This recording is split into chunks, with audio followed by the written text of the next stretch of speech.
I'm from Kingston, so I'm very happy to see a large group from Sanborn here.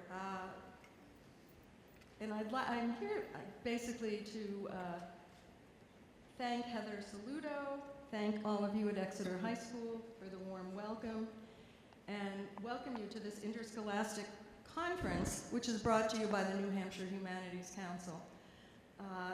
The council is celebrating its 40th anniversary this year. You'll see our banner behind you, and you'll see some of the sponsors of the program. This is part of a much larger program that's been going on called Constitutionally Speaking. And earlier this year, we had Supreme Court former Justices Sandra Day O'Connor and Justice Souter, who spoke in Concord. And it's been part of a major effort, and we're particularly happy to have students engaged in talking about issues that are important to the Constitution. I'll tell you a little bit. We're having 40, this is one of 40 activities that are going on sponsored by the Council in celebration of the 40th anniversary. And they include things like author visits, there's a guided mountain hike, ideas on tap, happy hour conversations about the American dream. And we have a newsletter. You can go online and look for NewHampshireHumanities.Council.org or nhhc.org, and you will see a variety of activities that are not for adults, but for kids and for everyone in the state. And I hope you and your families will partake in them. I am particularly happy to be here because my brother is a graduate of Exeter High School. My brother's a graduate of Exeter High School, and by chance or fortune or something more, he has spent his life in public service. First, he went to Vietnam, then he worked in law enforcement, then he became the Register of the Rockingham County Probate Court, and interspersed in that, he's served in the New Hampshire legislature, and he was just re-elected again earlier this month to serve in the House of Representatives. So I think he credits a great deal of that to his American history classes that he had here at Exeter High School and to his civics classes that he had then. So I hope that this conference will inspire and engage you to think thoughtfully and critically about issues that relate to our government and our common civic life. And thank you all for participating. I'm here to introduce the speakers. I got carried away.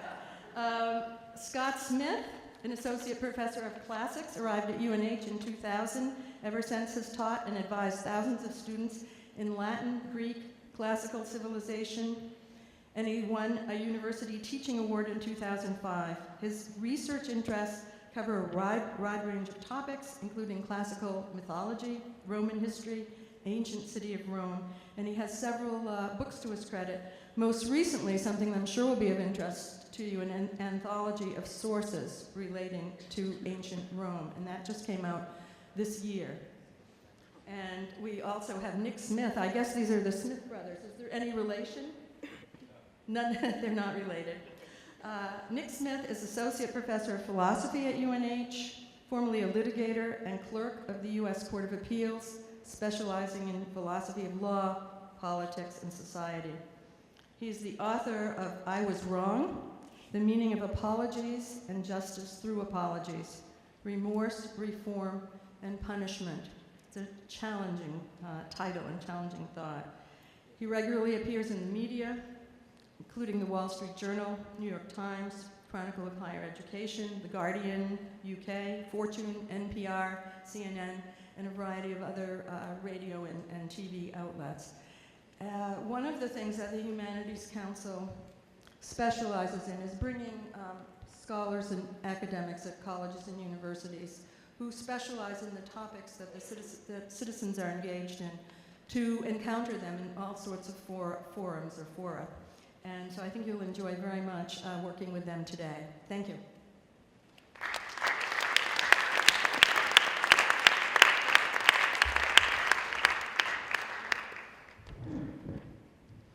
Welcome, everyone. I am the Scott Smith, and as the Romans would think that was an inauspicious start, but we'll prove them wrong. I'm a professor of classics at the University of New Hampshire, And I'm very, very pleased to be here for the Constitutionally Speaking program here at Exeter. I live in Exeter, so it was a short drive for me, and I'm very pleased to see so many students from so far away coming to join us for these really incredibly big issues that the NHHC wants us to think about. And it's true, big ideas matter. Humanities is the center where we actually think about these large issues. My colleague Nick and I have spent our whole lives thinking that not only should we be teaching the undergraduates and college students, but we should also be reaching out to the citizens of New Hampshire. So we're very pleased to bring you here. So today, I just want to give you a brief overview, and I'll pass the mic over to my colleague about what we'll be doing today. First, we're going to be talking about some really giant issues about money in politics, how it relates to the democracy that we hold so dear. Raises big questions like what, in fact, is a democracy? What's a republic? What does money have to do with anything, as it turns out? And these are the questions that all of us are going to have to deal with in the next 30, 40, 50 years. So today is where we start thinking about these giant issues. We'll see a short video, and then we'll turn to the ancient world for just a few minutes, where we'll be doing an ancient voting system where we'll be actually electing the consul, the highest executive at Rome. This is a hands-on experience, and you'll see viscerally how money can fundamentally shape the way that we do our elections and our politicking. Then we're going to turn and we're going to think about these large issues in a discussion where my colleague will be leading it. And then at the end, we'll have a question and answer period where you can ask us all sorts of questions about these big issues, but also about small ones, such as what is UNH like? And should I go to college and major in business, philosophy, classics, microbiology, or what have you? So without further ado, I'm going to turn the podium over to my colleague Nick Smith, after which we'll see a short video. Thank you.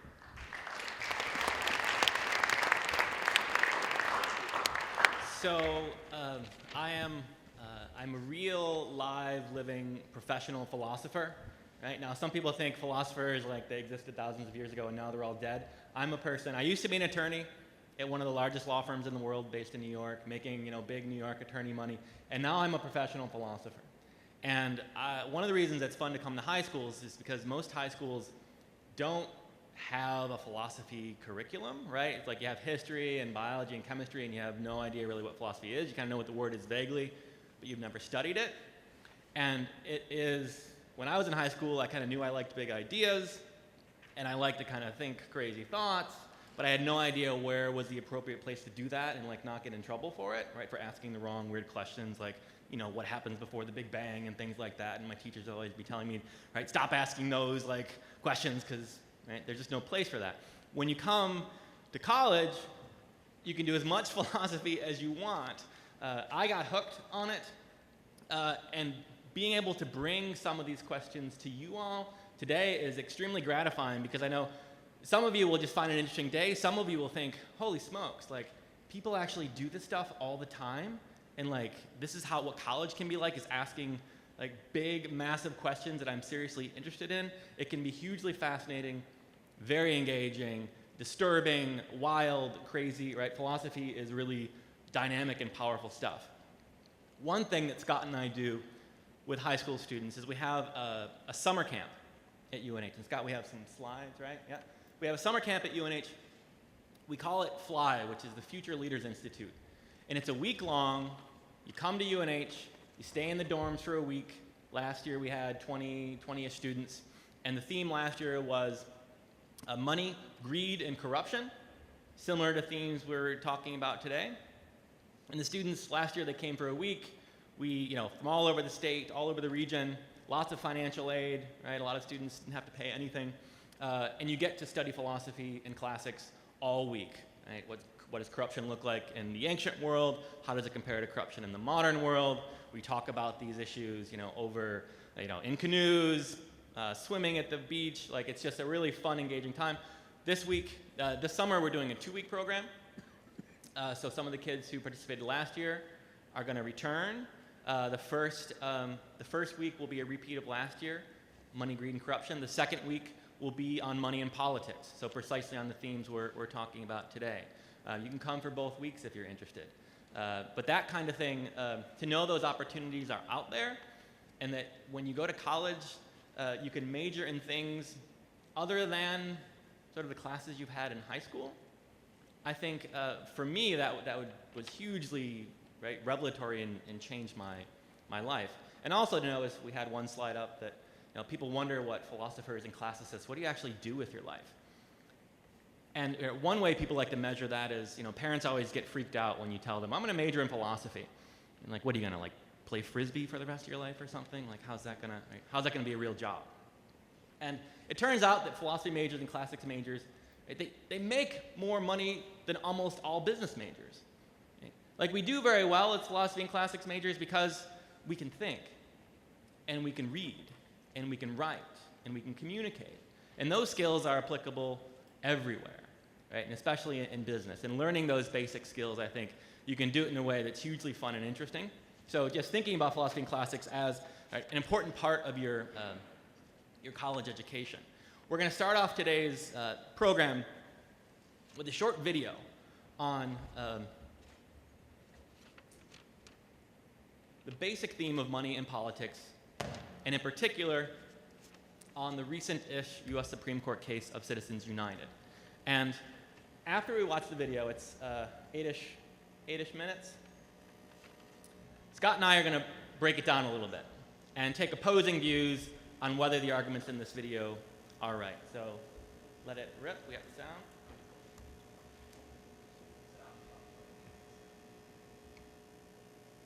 Behind this story of stuff. That's where we'll find ways to turn this situation around. Welcome to season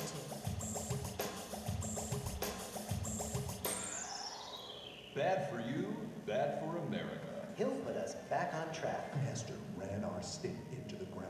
Now he wants to be your senator. Stand up. Say no. Stand up and say no. Bad for you, bad for America. Vote for this guy. Vote for this guy. Aren't you tired of this stuff? Why is it that every election season it becomes impossible to hear the facts over all these misleading ads? And if it seems the problem is only getting worse, that's because it is. We can thank the Supreme Court for that. In 2010, they decided that it would be just fine for corporations to spend as much money as they want telling us who to vote for. Wait, why are corporations telling us who to vote for? Let's get something straight. This is a democracy, ruled by the people. I'm a person, you're a person, and Chevron, not a person. So shouldn't elections be all about what people want? Good jobs, safe products, healthcare, responsible government, clean air and water. It turns out the vast majority of Americans want to see a lot more done on all of these things. But what people want is going to take a back seat as long as corporations can spend millions getting lawmakers elected. Oil companies have gotten politicians to block laws protecting our climate. Manufacturers have pushed through trade agreements that gut product safety and help ship jobs overseas. Insurance companies have been the first ones consulted on health reform, and giant corporations have gotten bailouts and subsidies. Maybe that's why all kinds of people, Republicans, Democrats, independents, are totally frustrated with our government. It's easy to get angry, but it's time we got smart and realized that the heart of our problem is not that we have bad lawmakers. We have a democracy in crisis. 85% of Americans feel that corporations have too much power in our democracy and people have too little. 85%. Hey, that's a majority. So let's get together and take our democracy back from the corporations. It's the first and most important step in making real progress on all the issues that people care most about. So how did we, the people, lose control of our democracy to begin with? Let's go back a few centuries. Back then, there were just people. Some of them owned businesses, some of them worked for businesses. Still, there were just people. Then people invented something entirely new, the corporation. These legal entities exist independently of the people who own them. If a corporation does something that gets it into trouble, the owners can say, don't blame me, blame the corporation. I'm just a shareholder. When the United States came into existence, corporations were easier to keep in check. Back then, the government would grant them charters for a specific short-term project, like building a bridge or a railroad. Once they fulfilled their purpose, they were disbanded. But over time, the law changed, and corporations no longer had to be turned off once their project was complete.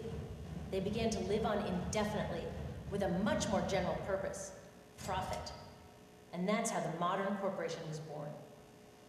Today's corporations have evolved to have something very dangerous in their programming. Unlike people who are driven by all kinds of motivations, doing the right thing, love for family, their country, the planet, publicly traded corporations are now required by law and the markets to pursue one single motivation above all others: maximize value for shareholders. Make as much money as possible. That's it. No, really, that's what the law and the markets demand. Imagine a friend saying, "The only thing I care about is money." It's not someone you'd want to leave your kids with, or your democracy for that matter. Yes, it is people who run these corporations, but their human motivations come second. If they prioritize anything at all over maximizing profits, they're out of there. Can corporate leaders do good things like give to charity or try to be more green? Sure, but not if it conflicts with maximum profits. And since their humble beginnings, corporations have grown huge. 53 of the 100 biggest economies on Earth now are corporations. So corporations have a single-minded profit motive. They're humongous, and their owners can easily dodge the blame for any harm they cause. That makes them tricky to share a country with. If we want them to serve us and not the other way around, they need some basic ground rules. And that's where the government comes in, setting rules to keep things fair and safe and to protect society from corporations run amok. Now, if their main objective is to maximize profit, do you think corporations are content to follow the rules that keep them in check? No, of course not. They want to write those rules. But who is supposed to write the rules in a democracy? People. That's why one of the corporation's key strategies for sneaking into our democracy is saying that they should have the same First Amendment rights as real live people. And that's exactly how they won the 2010 Supreme Court case known as Citizens United versus FEC. In that case, 5 members of the Supreme Court decided that it's unconstitutional to put any limits on how much money corporations can spend influencing elections. Why? They said these limits violate the First Amendment guaranteeing free speech. Now, obviously, our founding fathers who wrote the First Amendment were trying to protect the free speech of people. But this decision rides on the crazy argument that corporations should be treated the same as people and get the same rights that real people get. This means corporations can spend as much as they want, whenever they want, to intimidate or crush candidates running on a platform against their interests and support candidates who will do what they ask. It's great news for corporations wanting to handpick the lawmakers whose job it is to keep them in check. Now, I am all for free speech. If every shareholder and employee at Exxon wants to personally support some oil lobbyist running for Senate, that's their right. There are millions more people who will support a different candidate. That's democracy in action. But now, Exxon or any other corporation can decide to spend unlimited dollars from its huge corporate coffers to influence an election without even consulting its shareholders. This is a big deal. If the top 100 corporations decided to throw in just 1% of their profits, they could outspend every candidate for president, House, and Senate combined. Good luck having your free speech heard over that. So did opening the floodgates on this money actually cause a flood? Sure did. In 2010, the kind of independent groups that corporations are now allowed to support spent $300 million. That's more than every midterm election since 1990 combined. So corporations are drowning out our voices, getting what they want, and our democracy is in trouble. But we can totally save it. People are so outraged by the Supreme Court decision that a massive response is mobilizing. Such a huge problem requires a huge solution, and we've got one. A new constitutional amendment. The amendment is smart and clear. It reverses this disaster to our democracy by clarifying that the First Amendment isn't meant for for-profit corporations. I get that amending the Constitution is a big, ambitious goal, but it's not impossible. Every time huge positive change has been made in this country, it's because people dreamed big, aimed high, and set ambitious goals. It's time to do that now, because the life of our democracy is on the line. Public financing of campaigns would be another huge step forward. Congress is working on a bill right now that would make it possible for candidates to get elected without corporate dollars. Remember, 85% of Americans think that corporations have too much influence in our democracy. That's enough to make change if we can turn that sentiment into action. Look, the corporations won't get out of our democracy until we, the people, give back in. So keep fighting for renewable energy, green jobs, healthcare, safe products, and top-notch public education. But save some energy for the battle of our lifetimes.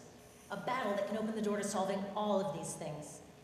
It's time to put corporations back in their place and to put the people back in charge of our democracy.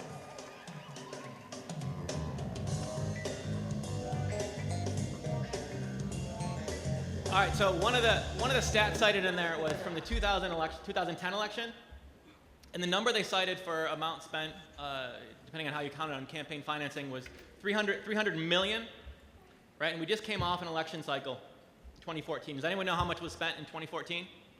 4 years later, how much was spent? Anyone want to guess how much was spent? Over $1 billion? Any bigger numbers? 3 billion. Bigger? 4 billion. So, right, so orders of 10, right? By orders of 10 in 4 years.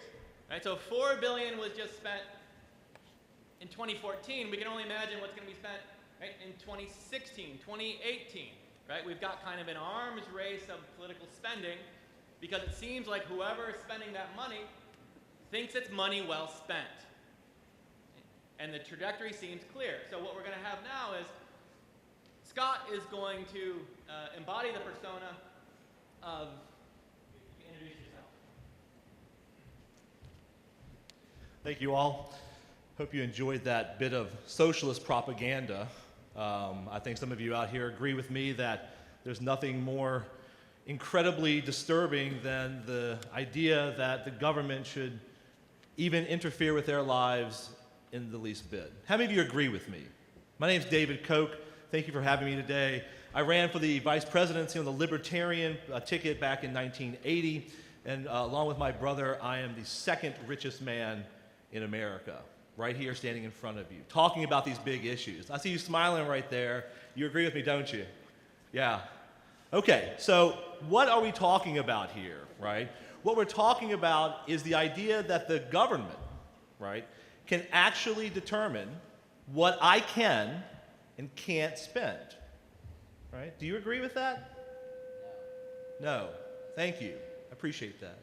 All right. What we're talking about here, let's take one of those arguments that they put in there, straightforward. Let's not have corporate money. Let us instead have the government use its own money to sponsor the campaigns. So let's assume that I and the socialist Nick Smith are running against each other. We get equal money from the government. We each get $1 million from the government, right? Where does that money come from? Where does the government money come from? What? How? Taxes. That's right. So I assume that all of you, right, like paying taxes, right? Yeah, it's a good thing. It's a great thing, right? Paying all that hard-earned money that you made by doing whatever you do, right? So let me ask you a question. If you didn't know where that money was going, but it was used to sponsor some other candidate, is that right? Would you agree with that? Why? What's wrong with that? It's because you don't have a choice where your money goes, right? So all I want to do is to ensure, now think about this, that you can use your money the way you want to use it without anyone telling you how to use it.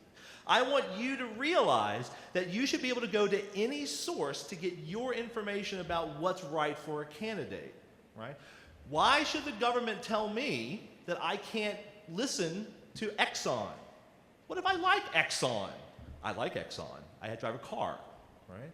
So what I want to point out is that all this is basically censorship for the First Amendment. That's what this is. They're stopping people. They're stopping people from being able to exercise the right to speak with their money. So what the government's trying to tell us here, and the socialist people behind it, is that what we should be doing is essentially stopping people from being able to say what they want. Right? Does that sound right? No. Thank you. I appreciate that. Right? There is nothing worse than that. So let me tell you about why libertarianism is what you should believe. Right? First of all, government is the enemy. Right?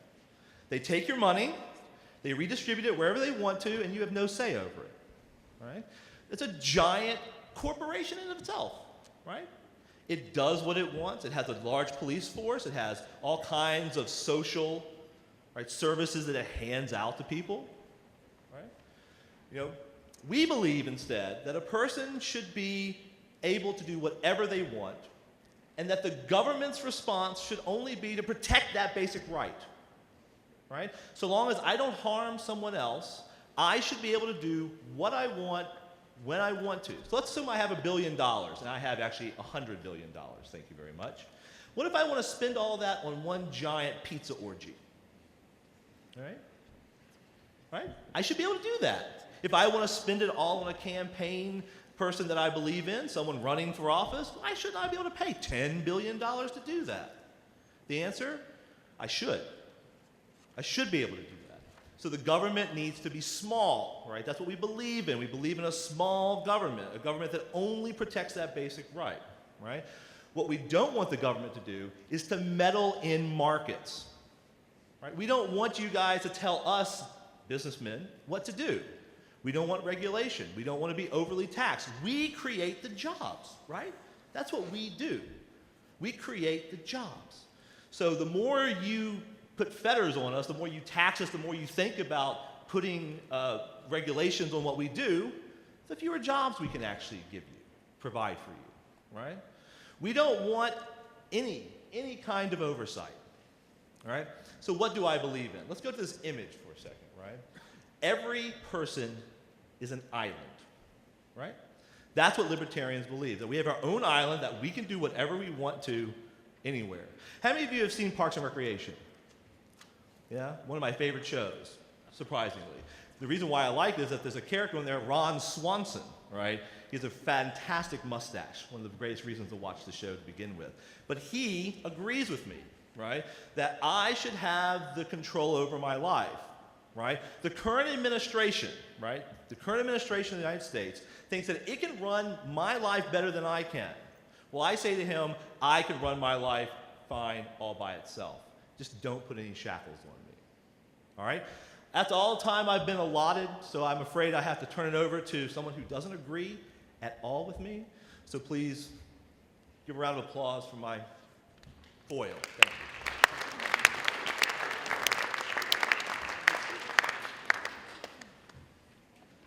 And I'm here to warn you about this guy. He's dangerous. He's a vampire. What he'll do and how he's accumulated his wealth in the first place, he acts as if, right, through some kind of hard work and brilliance he's accumulated in his wealth. In fact, he is sucking the life out of American democracy for his own private gain. He's a vampire, right, who preys on the ignorance of the population who vote against their own interests. He'll tell you people should vote with their dollars, right? I should be allowed to spend my money however I want so that I will get policies that reflect my interests. And you should be allowed to do the same. You should be allowed to vote with your dollars. But there's a problem here. He has billions of dollars. And if he gets to vote with his dollars, he gets billions of votes. If you vote with your puny dollars, you don't get the same kind of say that he does. Right? So he wants you to believe that government should be, right, and it's weird even to say it, government should get out of the business of politics. Right? And we should leave running the country to people like him. There's a saying from Louis Brandeis. We can have democracy in this country, or we can have great wealth concentrated in the hands of a few, but we cannot have both. And what he's suggesting is that the incredible inequality that the United States is currently experiencing, which we haven't experienced in this proportion since right before the Great Depression, that we should let these markets go about their business and continue business as usual, and allow him and his rich friends to control political ads, control political speech, and to dupe the American people into thinking that businesses and corporations are their friends, when in fact, businesses and corporations are not interested in you. They're only interested in money. If it was up to him, all of these socialist pockets in our country, think of the different kinds of socialist pockets we have in this country, right? If it were up to him, we would all be paying, privately for our own fire departments, right? So if your house gets set on fire, if the fire department will put it out, if and only if, you can pay. Public services are massively important. Take, for example, this very school. This school, a public school, and the schools that most of you come from. Public schools are experiments in socialism. We take tax dollars to educate our children. And we think that this is money well spent because in a democracy, you need the people to be somewhat educated. It's money well spent for people to know how to vote, and vote in ways that reflect their interests, We are sitting in a socialist coven, If it wasn't for socialism, you all would probably be working in factories, Because, we probably wouldn't even have child labor laws, And the idea that the state should invest in its people and use tax dollars to pay for education, this is, we have these policies thanks to government socialist interventions. What he's advocating for is a plutocracy, where the rich and the richest 1% set policies that reflect their own interests rather than the interests of the people. Beware of this guy. What you all need to do is put your foot down,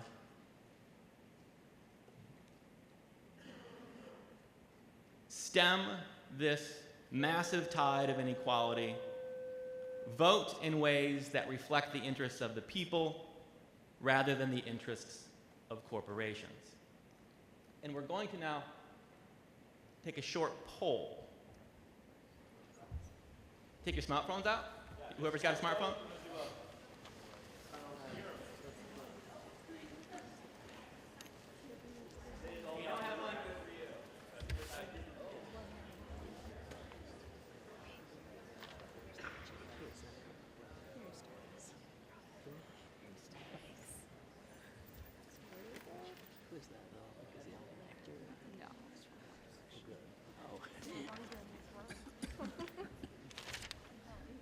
So the first question is very simple.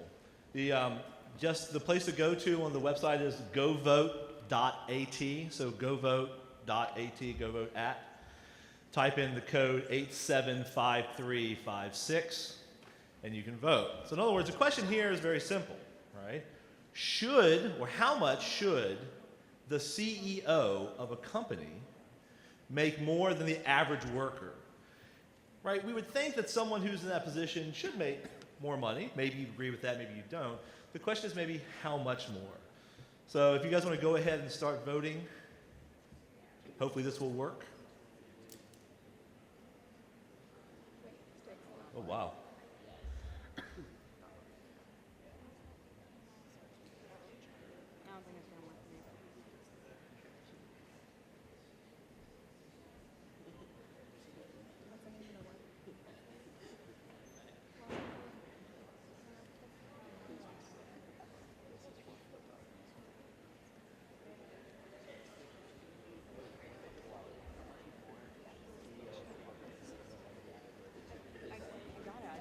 One more time, it's govote.at. Code is 875356.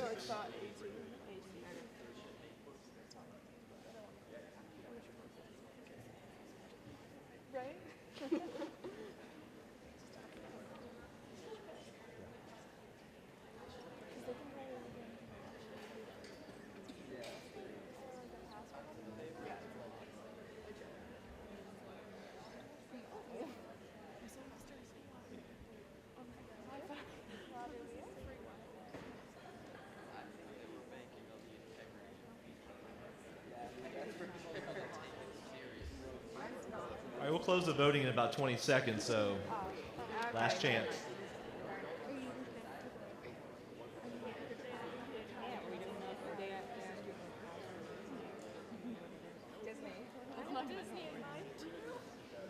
There will be a second poll right after this, by the way.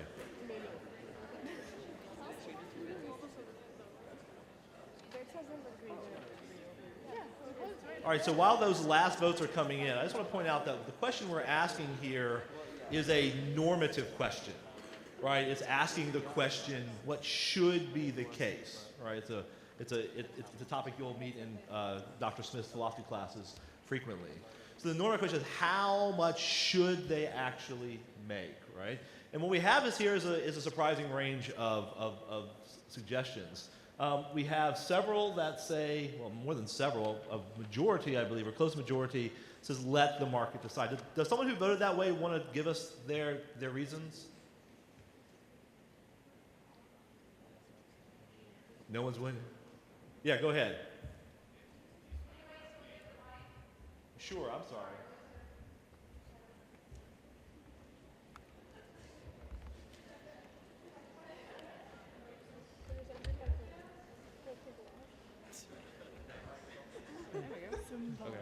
All right, Jeff from Sanborn. Wow, this is really loud. So I thought if the CEO of a company, he's like running the company, and that company has a successful year, and they make 10 times more than the year before, he should be directly a part of that and make more money. But say the next year they make less, he would also make less money. So what you're saying here is that it shouldn't be dependent upon just general market forces, but tied directly to performance. Is that what you're saying? That's it. Excellent. Everyone else who said that agree with that statement? Yeah. We have a couple people back there who may want to have a quick question. Oh, no, I was just saying I agree. Oh, okay. Sorry, never mind. All right. So how about the same? It's surprising. As someone who apparently has worked at the company for a while and who has some knowledge of the market forces, who has a wider, series of skills, bigger series of skills than the average worker, should they make more? Does anyone want to defend that position, that they should make the same? How about 3 times more? Why that number 3 times more?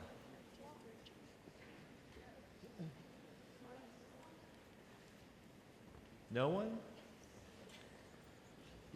We have someone in the back. Thank you, by the way.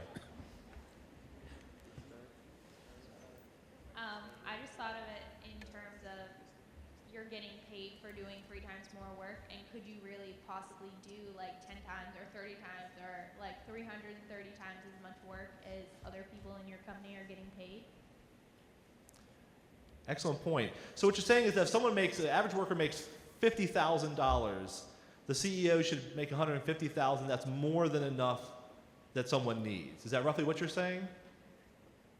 Yeah. If you don't think that's enough money, then maybe you should pay your workers more too. Like if 3 times what your workers are getting paid isn't enough money for you for some reason, then like maybe there's a problem. Okay, excellent. So because of time, we're going to come back to a lot of these questions later. Let's go ahead and do the question, which is how much do you think they actually do? So this is a descriptive question.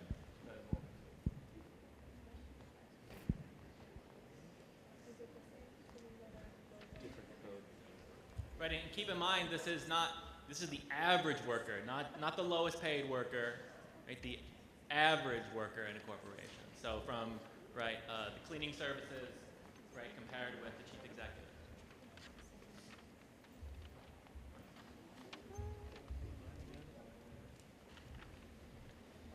Slightly different question. How much do they? If we actually took all of the CEOs and compared them to average workers, what would it be? Again, govote.at. The code this time is 89271.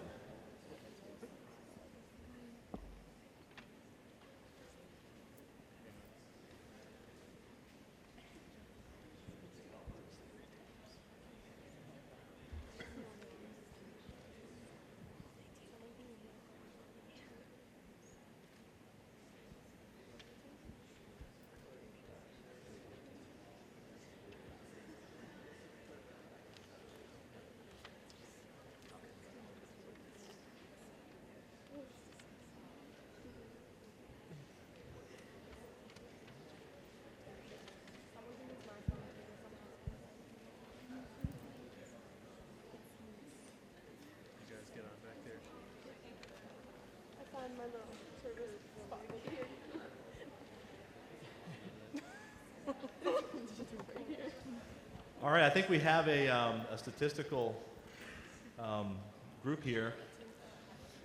You guys must be reading the newspapers and following the story because the average CEO makes 331 times the average worker's pay. So if, for example, the average worker is 50,000, I can't even fathom how much money that is. Like, my brain can't actually wrap myself around that number. Several digits on both sides of the multiplication mark, right? So I'm surprised. Some of you thought it was only 3 times. I mean, you hear about all these packages with hundreds of millions of dollars going to CEOs who have run their companies into the ground as bonuses for leaving, right? This is a remarkable situation, right? So I'm glad that you guys all mostly have figured out that the amount of money that CEOs make is vastly larger. And I think we have a question that's right over here.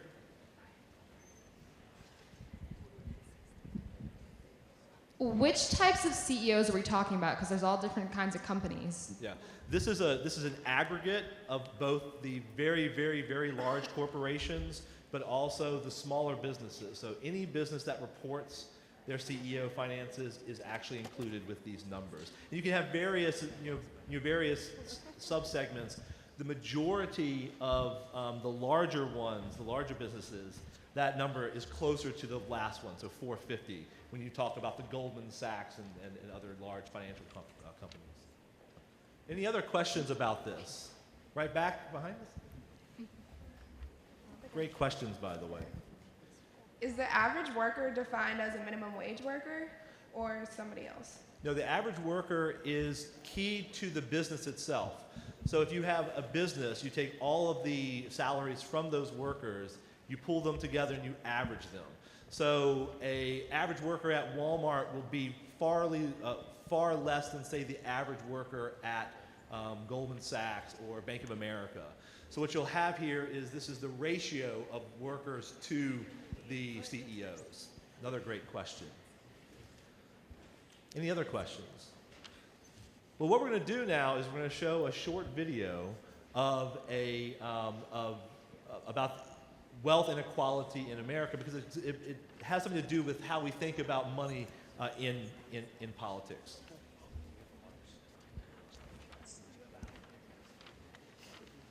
Keep voting.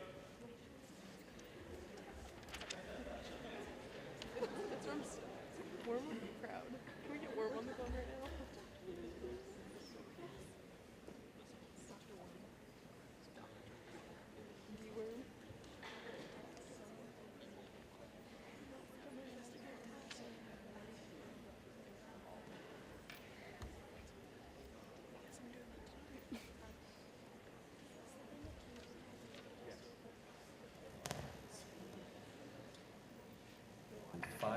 Americans, how they thought wealth was distributed in the United States.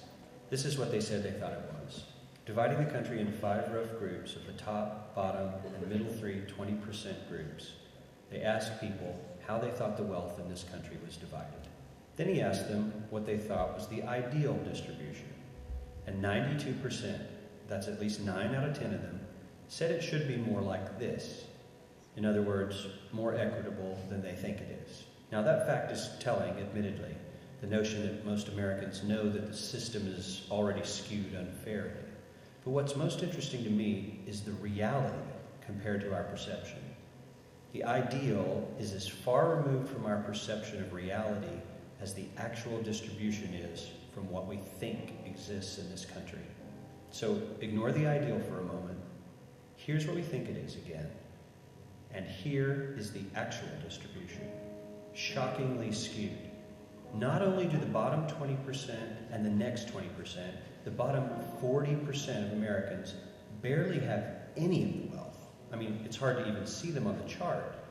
But the top 1% has more of the country's wealth than 9 out of 10 Americans believe the entire top 20% should have. Mind-blowing. But let's look at it another way, because I find this chart kind of difficult to wrap my head around. Instead, let's reduce the 311 million Americans to just a representative 100 people. Make it simple. Here they are. Teachers, coaches, firefighters, construction workers, engineers, doctors, lawyers, some investment bankers, a CEO, maybe a celebrity or two. Now let's line them up according to their wealth. Poorest people on the left, wealthiest on the right, just a steady row of folks based on their net worth. We'll color code them like we did before based on which 20% quintile they fall into. Now, let's reduce the total wealth of the United States, which was roughly $54 trillion in 2009, to this symbolic pile of cash. And let's distribute it among our 100 Americans. Well, here's socialism, all the wealth of the country distributed equally. We all know that won't work. We need to encourage people to work and work hard to achieve that good old American dream and keep our country moving forward. So, here's that ideal we asked everyone about. Something like this curve. This isn't too bad. We've got some incentive, as the wealthiest folks are now about 10 to 20 times better off than the poorest Americans. But hey, even the poor folks aren't actually poor, since the poverty line has stayed almost entirely off the chart. We have a super healthy middle class with a smooth transition into wealth. And yes, Republicans and Democrats alike chose this curve. 9 out of 10 people, 92%, said this was a nice, ideal distribution of America's wealth. But let's move on. This is what people think America's wealth distribution actually looks like. Not as equitable, clearly, but for me, even this still looks pretty great. Yes, the poorest 20 to 30% are starting to suffer quite a lot compared to the ideal, and the middle class is certainly struggling more than they were, while the rich and wealthy are making roughly 100 times that of the poorest Americans and about 10 times that of the still healthy middle class. Sadly, this isn't even close to the reality. Here is the actual distribution of wealth in America. The poorest Americans don't even register. They're down to pocket change, and the middle class is barely distinguishable from the poor. In fact, even the rich between the top 10 and 20 percentile are worse off. Only the top 10% are better off. And how much better off? So much better off that the top 2 to 5% are actually off the chart at this scale. And the top 1%, this guy, well, his stack of money stretches 10 times higher than we can show. Here's his stack of cash, restacked, all by itself. This is the top 1% we've been hearing so much about.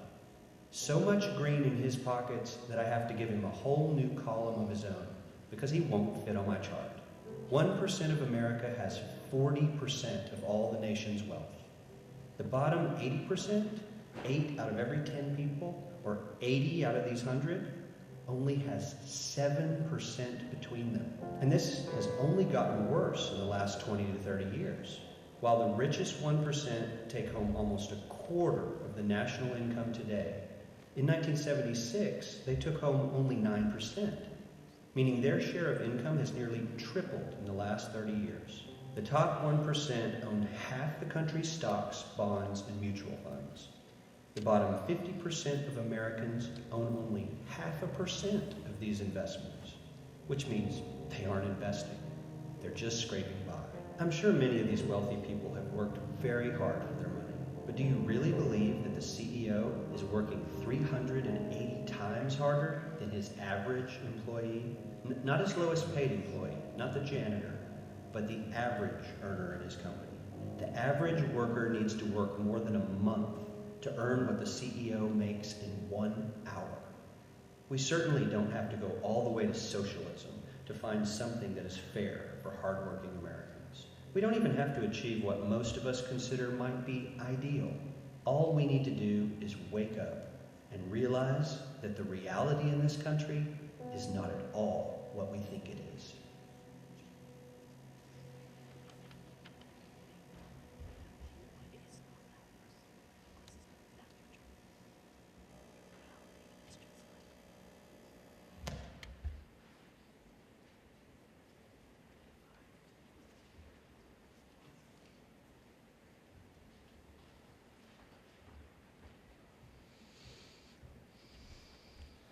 All right, so right now it's about, was it 9:35, 9:40?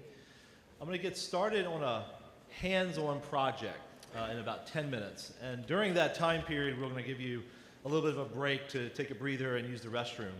But right now, what I'd like the faculty to do, the teachers to do, is to pass out the sheets that I gave to them, because each one of you is going to become an ancient Roman, where the voting that took place was based directly on your economic status.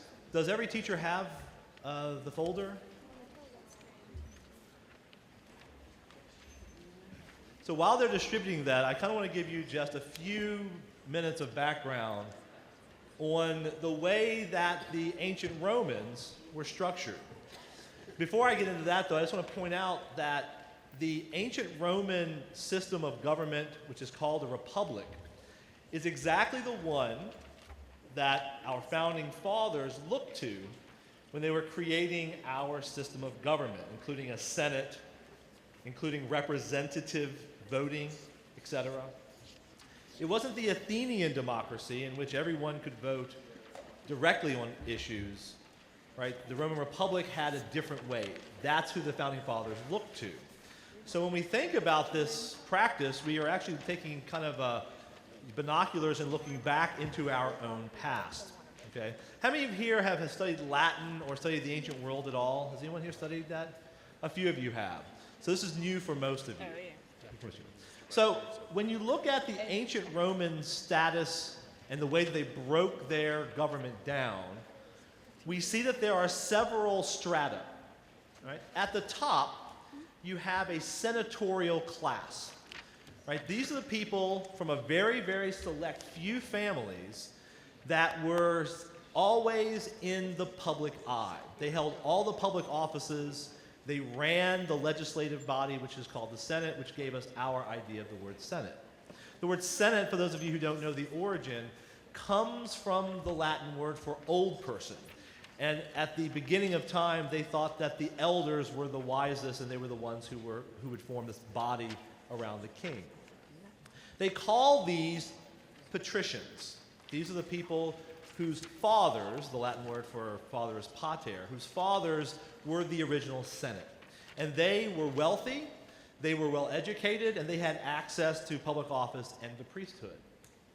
The next group are called the equestrians, and some of you may recognize that that word means horses, and it's because the equestrians were originally the cavalry in the Roman army, and they had a fairly large amount of wealth, and they had a fairly large amount of political influence, even though they typically did not enter into the Senate or public office. So they're wealthy, influential people that did not take part in government. Then there is a middle class, a group of Roman citizens who basically were neither patrician nor equestrians, but were also not slaves. The middle class, my historian friends would say you can't use the word middle class because they didn't have a concept of that. But I'm pretty confident that the Romans would have recognized that there was this kind of class that was somewhere in the middle. Then there's the freedmen. These are former slaves who, once freed, became citizens with certain rights, but not all rights. And then there were slaves, right? We think of slavery as a horrible institution, and it's a good thing that we've gotten rid of it, but it was a constant all throughout antiquity, and it was basically the main driving economic force in the Roman Empire. So we don't want to diminish their role in the empire as well, right? So it's a very, very stratified kind of society, right? You've got people in the upper class and people in the lower class, and they divided their voting policy based on economic wealth. Now, something you need to remember about this. In antiquity, wealth wasn't a bank account. It wasn't investments. It was all about how much land you owned. If you owned a lot of land, you were very wealthy. If you owned a little bit of land, you were kind of wealthy. If you owned no land, you were not wealthy at all. So land was the crucial key.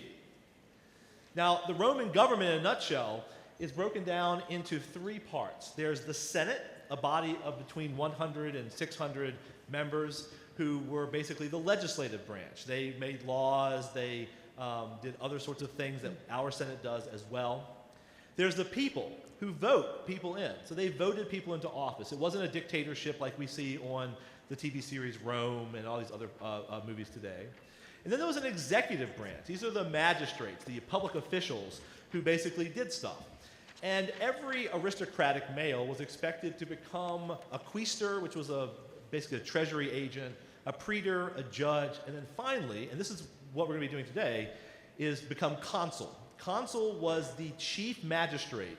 It was elected every year. So there's an automatic check and balance on power. You could only be a consul for a year, and then you had to wait 10 years before you ran again. Okay? Today, right here, right now, we're going to vote for the next consul of Rome. And you'll see that there are two candidates, and you can read that on your own. We have Antony and we have Catiline. These are real figures, by the way, but we've readjusted them chronologically. So if you have a smartphone and you want to kind of look these people up, you can see who we've been looking at. Now here's how the voting works. And in about 2 minutes, we're going to divide you into your voting block, and you'll be caucusing for who you want to vote. We have what's called the centuriate assembly. So someone out there tell me, what does the word century mean? 100, right? So originally, these were blocks of 100 people who would vote, right? So that's why it's called the centuriate assembly, 100 men. They were organized by economic status, and there were in ancient Rome 193 from top to bottom. Each century gets together and votes, and then a representative then casts that vote for the whole century. And the base majority wins, okay? Here is the kicker. They went in order from wealthiest to least wealthy. And once a simple majority was done, no more voting took place, all right? So today, we're going to break you up into groups. You'll see in the upper right-hand corner your century or voting block. You will see on the side of the walls, 1, 2, 3, 4, 5, 6, 7 on your right, 8 through 14 on your left, and then magic number 15, the largest group, gets that center block right back there. So what we're going to do, let me give you one more set of instructions before you guys break up. We're going to give you about 15 minutes to talk about the candidates, to cast a vote. There are some questions down below for you to think about in your groups. We're going to flit about, and if teachers, you want to go around and kind of help guide discussion, that would be great. Then we're going to come back and we're going to cast the vote one by one, and we'll see how that all goes. Remember, this is also your bathroom break, so if you need to use a restroom, this is the time to do it. So we'll reconvene in about 5 or 10 after, okay? So go to your voting groups. If you have questions, don't hesitate to ask somebody. Okay, so up the stairs. Let's go. What class? 15. Wait, there's a 15. My name's Tiberius, though.